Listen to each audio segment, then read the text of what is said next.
함께 보실 하나님 말씀은 히브리서 2장 5절에서 18절입니다. 하나님이 우리가 말하는 바 장차 올 세상을 천사들에게 복종하게 하심이 아니니라. 그러나 누구인가가 어디에서 증언하여 이르되 사람이 무엇이기에 주께서 그를 생각하시며 인자가 무엇이기에 주께서 그를 돌보시나이까. 그를 잠시 동안 천사보다 못하게 하시며 영광과 존귀로 관을 씌우시며 만물을 그 발 아래에 복종하게 하셨느니라 하였으니 만물로 그에게 복종하게 하셨은즉 복종하지 않은 것이 하나도 없어야 하겠으나 지금 우리가 만물이 아직 그에게 복종하고 있는 것을 보지 못하고 오직 우리가 천사들보다 잠시 동안 못하게 하심을 입은 자 곧 죽음의 고난 받으심으로 말미암아 영광과 존귀로 관을 쓰신 예수를 보니 이를 행하심은 하나님의 은혜로 말미암아 모든 사람을 위하여 죽음을 맛보려 하심이라. 그러므로 만물이 그를 위하고 또한 그로 말미암은 이가 많은 아들들을 이끌어 영광에 들어가게 하시는 일에 그들의 구원의 창시자를 고난을 통하여 온전하게 하심이 합당하도다. 거룩하게 하시는 이와 거룩하게 함을 입은 자들이 다 한 근원에서 난지라. 그러므로 형제라 부르기를 부끄러워하지 아니하시고 이르시되 내가 주의 이름을 내 형제들에게 선포하고 내가 주를 교회 중에서 찬송하리라 하셨으며 또다시 내가 그를 의지하리라 하시고 또다시 볼지어다 나와 및 하나님께서 내게 주신 자녀라 하셨으니 자녀들은 혈과 육에 속하였음에 그도 또한 같은 모양으로 혈과 육을 함께 지니심은 죽음을 통하여 죽음의 세력을 잡은 자 곧 마귀를 멸하시며 또 죽기를 무서워함으로 한평생 매어 종노릇 하는 모든 자들을 놓아주려 하심이니 이는 확실히 천사들을 붙들어 주려 하심이 아니요 오직 아브라함의 자손을 붙들어 주려 하심이라. 그러므로 그가 범사의 형제들과 같이 되심이 마땅하도다. 이는 하나님의 일에 자비하고 신실한 대제사장이 되어 백성의 죄를 속량하려 하심이라. 그가 시험을 받아 고난을 받아 당하셨은즉 시험 받는 자들을 능히 도우실 수 있느니라. 아멘. 히브리서를 통해서요. 믿음이 무엇인가, 그리고 믿음의 본질이 무엇이고 우리가 믿는 대상이 무엇이며 우리가 어떻게 해야 그것을 믿음으로 나아갈 수 있는지, 히브리서는 이 믿음에 대해서, 우리 신앙에 대해서, 우리 신앙의 본질에 대해서 계속해서 이야기해주고 있습니다. 이 유대교 전통에서, 그러니까 구약에서 신약으로 넘어가는 그 유대교의 전통에서 그 제사를 지내는 그 형태에서 이제 예수 그리스도로 넘어가는 그 시기에서 이 예수 그리스도를 하나님의 아들이자 구원자로 인정하는 그 믿음의 본질로 나아가야 되는데, 여전히 그들 안에 그 유대교의 유일신이신 오직 하나님만 바라보는 것으로 그들이 매여 있다는 거예요. 율법과 전통을 지키면서 하나님을 유일신으로 지키고 있기 때문에 이 예수 그리스도를 받아들인다는 것은 어쩌면 그들에게는, 그들의 이해 속에서는, 그들의 경험 속에서는 이것은 유일신을 마치 배반하는 것과 같은 그런 믿음의 도전을 받았을 거예요. 그렇기 때문에 이 히브리서는 이 히브리인들에게 이렇게 이야기하고 있어요. 예수님께서 하나님의 아들이시며 하나님이시며 그가 잠시 동안 이 땅에 오셔서 우리 눈에 보이는 바 육체의 옷을 입으신 것, 사람의 형상을 하신 것, 그것은 죽음을 맛보면서 우리의 죽음을 대속하기 위하심이지 그것이 어떤 피조물과 같은 존재이기 때문도 아니고 어떤 하나님과 다른 존재이기 때문인 또 아니라 이렇게 이야기하고 있는 것이죠. 그래서 완전한 구원에 이르는 것, 완전한 그 복음에 이르는 것, 우리의 믿음의 대상이 곧 예수 그리스도라 이렇게 이야기하고 있는 것입니다.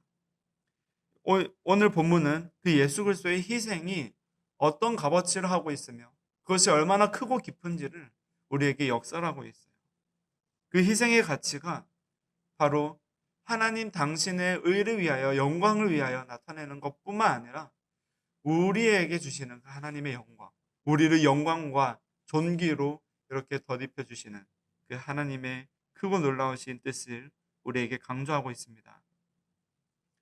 오늘 본문 6절은 시편 8장 4절에서 6절을 인용하고 있어요. 4절에서 보면 시편 8장 4절입니다. 사람이 무엇이기에 주께서 그를 생각하시며 인자가 무엇이기에 주께서 그를 돌보시나이까. 하나님은 만물을 지으신 주시고 창조주이시며 능하지 않은 것이 하나도 없으신 분이세요. 모든 것을 하실 수 있으시며 영광받기에 합당하신 분이시며 찬양받기에 합당하신 분이십니다. 그런데 흙으로 지어진 이 인간, 날마다 넘어지고 날마다 실패할 수밖에 없는 이 인간을 위해서 왜 그토록 하나님께서 이 땅에 내려오시고 왜 그토록 하나님께서 곤고하시며 고민하시며 그토록 이 인생을 이끌어 가시려고 노력하시냐는 거죠. 하나님 당신이 무엇이고 우리 인간이 무엇이기에 하나님 당신은 이 땅에 오셔서까지 당신을 내어주심까지 당신을 십자가에 달려 돌아가시기까지 왜 그 죽음을 맛보면서까지 우리를 살리셨나는 거예요.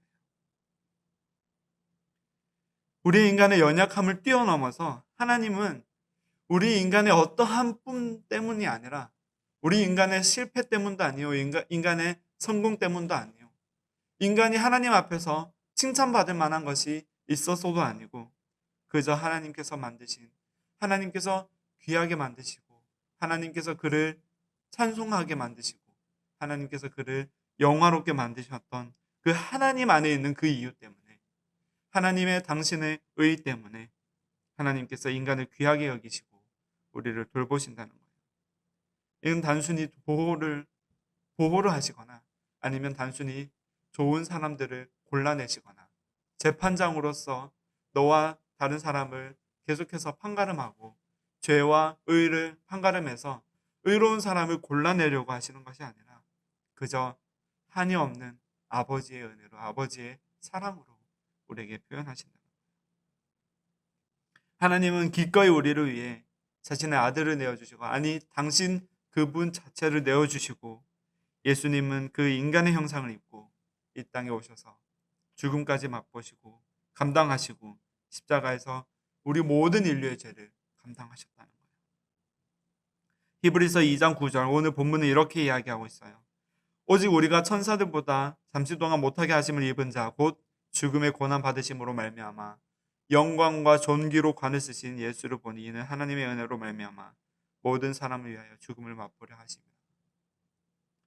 예수님은 하나님의 은혜로 우리를 위해 죽음을 당하시고 그 죽음 가운데 모든 인류의 죽음을 맛보심으로 모든 인류가 그 죽음에서 패배하고 이제 무너지고 두 번째 죽음, 영 죽음으로 나아가야 할 이 인생을 불쌍한 인생을 긍휼히 여기시고 그들을 살리려고 하셨습니다.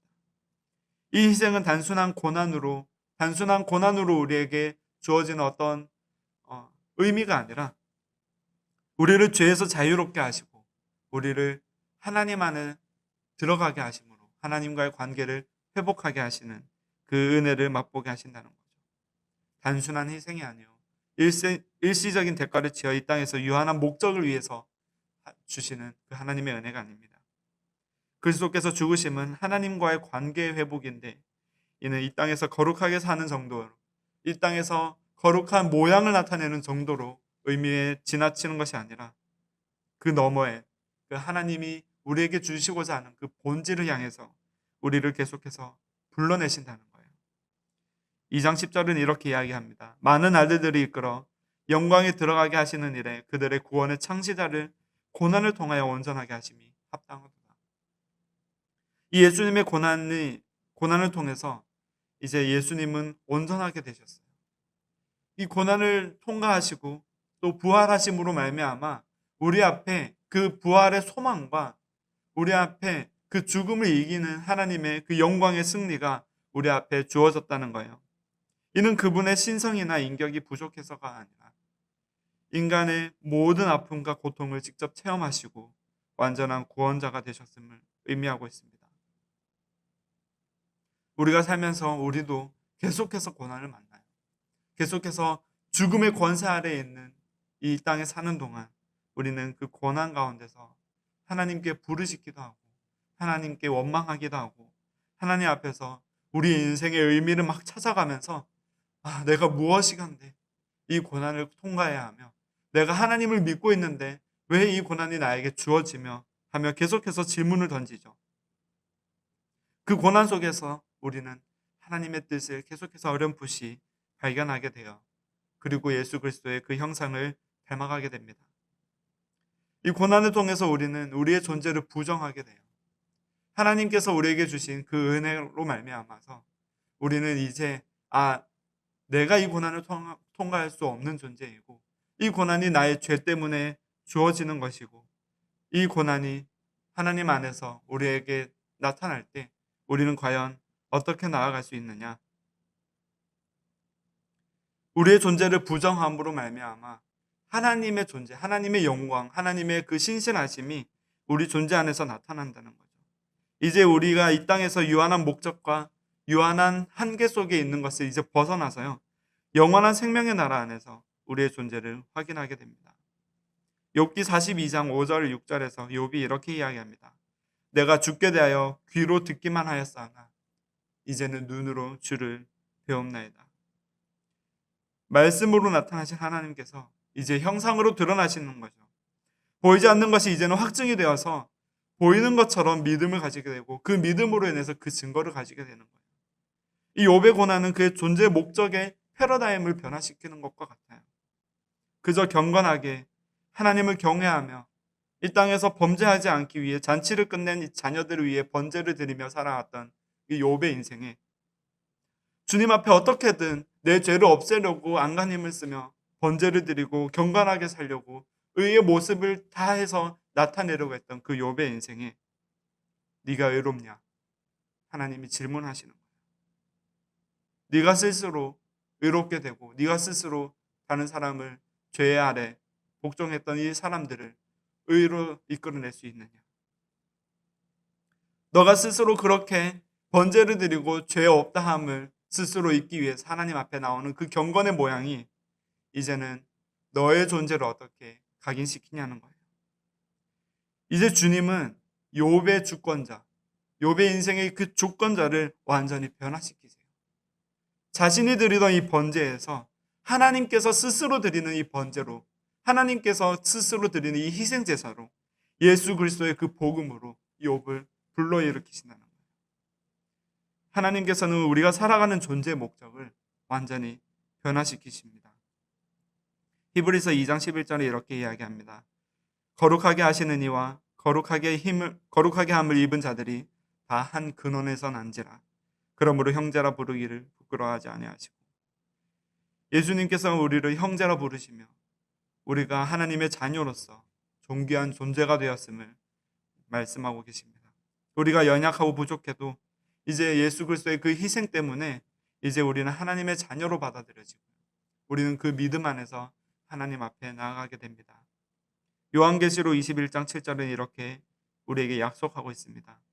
이기는 자들은 이것들이 상속으로 받으리라. 나는 그의 하나님이 되고 그는 내 아들이 되리라.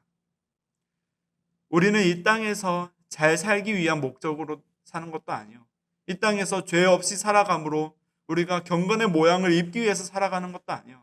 우리는 수동적으로 하나님 앞에서 죄 짓지 않는 것으로 그치는 것이 아니라 이제는 하나님의 상속자로서 영광스러운 미래를 약속받는다는 거예요.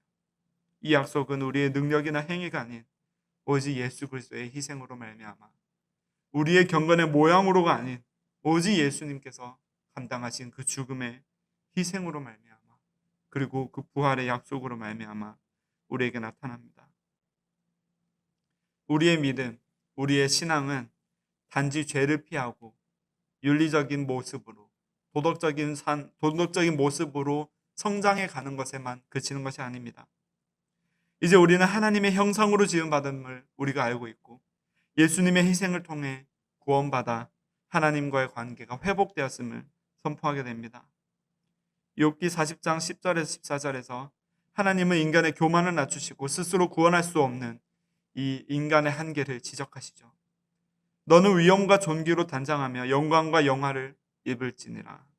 그리하면 내 오른손이 너를 구원할 수 있다고 내가 인정하리라. 우리의 오른손이 우리를 구원할 수 없다는 거죠. 우리의 힘으로 구원에 이를 수 없다는 거예요. 우리가 드리는 제사로, 우리가 드리는 희생으로, 우리가 하나님께 올려드리는 이 거룩한 모양의 인생으로는 하나님 앞에 올려드릴 수 없다는 거예요. 오직 하나님께서 주신 예수 그리스도의 그 희생 제사를 통해 예수 그리스도의 그 은혜로 인해 하나님의 사랑으로 인해 그 구원의 유일한 길로 우리를 살리겠다고 약속하셨습니다.